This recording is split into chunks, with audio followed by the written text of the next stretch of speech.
kalau kita mulai mengubah cara hidup yang salah. Contoh, orang-orang yang perokok, orang-orang yang ngedrak, dan sakit karena ngedrak tidak bisa langsung ditengking, tapi dia harus mengakui dosa dulu, bertobat, supaya celah ditutup, baru roh-roh jahatnya bisa ditengking. Tapi akarnya harus diselesaikan dulu. Kayak saya tadi, saya makan terus makanan yang kolesterol, saya tidak tahu ditengking-tengking, tidak bisa. Begitu saya mulai berubah pola makan, minta ampun sama Tuhan, langsung sehat, langsung sembuh. Karena Tuhan ingin kita sembuh supaya apa? Supaya kita bisa melayani Tuhan dan menjadi berkat. Nah, firman Tuhan di dalam 1 Korintus 3 ayat 17 berkata gini, jika ada orang yang membinasakan bait Allah, maka Allah akan membinasakan dia, sebab bait Allah adalah kudus, dan bait Allah itu ialah kamu. Jika ada orang yang membinasakan bait Allah, maka Allah akan membinasakan dia. Makanya orang yang membinasakan bait Allah adalah orang yang tidak menjaga pola hidupnya, gaya hidupnya. Ada orang yang ngedrak. Saya pernah lihat ya, mungkin saudara-saudara bisa melihat di YouTube orang-orang yang ngedrak di atasnya ekstasi, sampai mereka itu nggak tahu ya, saya obat-obatan yang sangat parah itu sampai ada yang namanya krokodil ya obatnya. Itu yang minum itu kakinya itu sampai dagingnya itu lepas.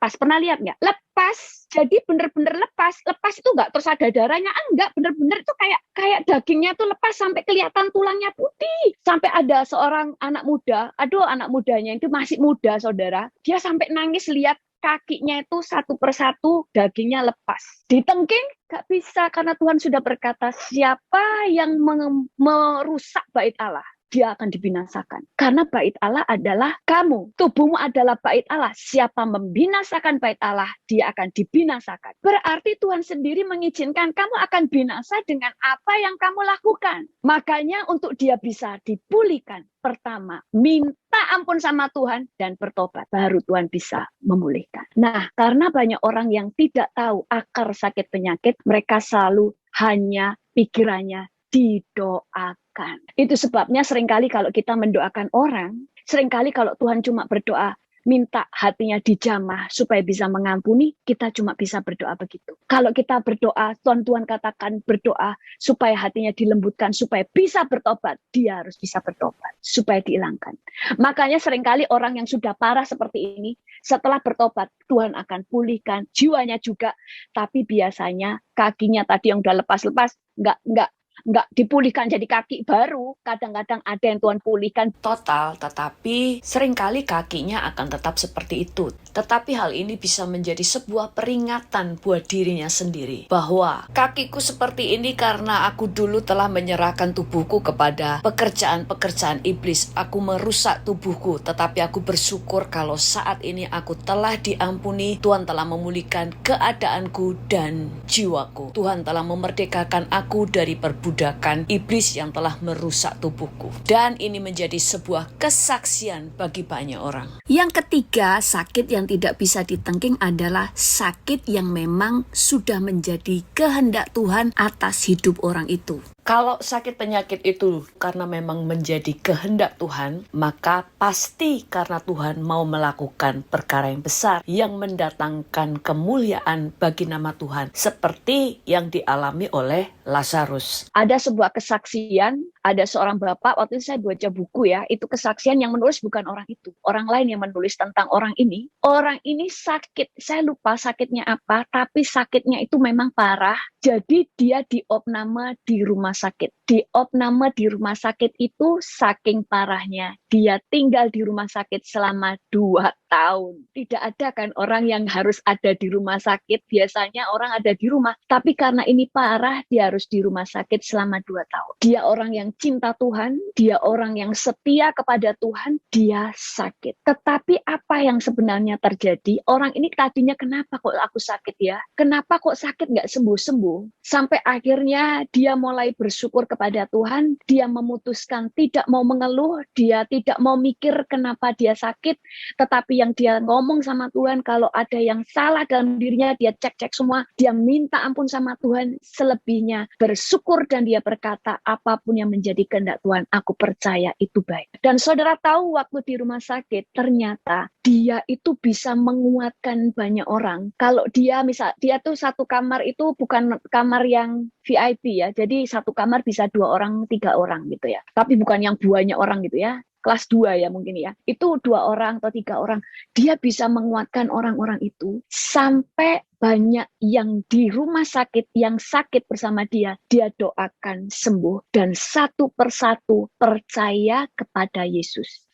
Sampai akhirnya para perawat kalau ngalami masalah datang ke situ, mulai konseling, dia kuatkan, mereka nangis, mereka dijamah Tuhan, mereka diberi kesaksian tentang Tuhan, dan banyak pegawai di rumah sakit itu mulai satu persatu mulai percaya Yesus dan orang-orang sakit.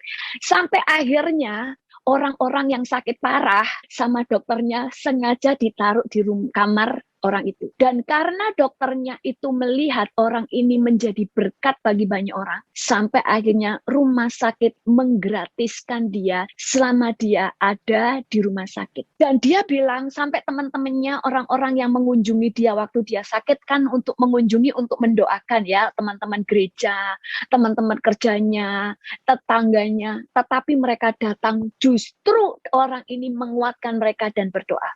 Sampai akhirnya dia berkata begini, saya akhirnya tahu kenapa Tuhan izinkan saya sakit. Karena selama 2 tahun saya ada di rumah sakit, sangat banyak jiwa-jiwa dimenangkan. Bahkan banyak dokter yang bertobat dari pelayanan orang ini sebelum dia meninggal. Dia bilang, selama saya di luar rumah sakit, saya tidak memenangkan jiwa. Tapi selama saya di rumah sakit, ada banyak jiwa yang dimenangkan. Dan karena dia mulai setia, sampai akhirnya dokternya ngomong gini, orang yang sakit seperti kamu seharusnya sangat menderita, bisa teriak-teriak karena kesakitan. Tapi kamu enggak. Dan dia bilang, saya sakit, tapi saya tidak tahu saya tidak menderita dengan sakit saya. Saudara bisa bayangkan setelah dia membawa banyak jiwa, dia membawa sukacita, dia membawa banyak orang bertobat, lalu dia mulai meninggal. Dan dia meninggal dengan menjadi orang yang menggenapi apa yang menjadi rencana Tuhan. Waktu meninggalnya, semua orang bersaksi bagaimana dia bertobat gara-gara orang itu. Setiap orang Tuhan mau memberikan kesembuhan. Pertama, tujuannya supaya kita bisa menjadi berkat buat orang lain dan untuk keluarga. Tetapi kalau ada yang harus sakit yang Tuhan izinkan, karena Tuhan mau bekerja lewat kita. Karena Tuhan itu selalu bekerja seperti efek domino. Waktu Tuhan menjamah orang ini, orang lain akan mengalami kesembuhan. Ku kan berhenti,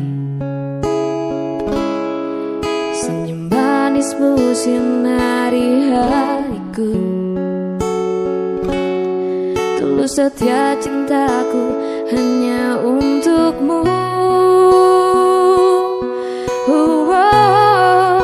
Sepanjang hidupku hanya ingin bersamamu, di setiap waktu, di setiap waktu. Sepanjang hidupku tak ku relakan dirimu untuk tinggalkan aku, untuk tinggalkan aku. Sepanjang hidupku hanya ingin bersamamu, di setiap waktu,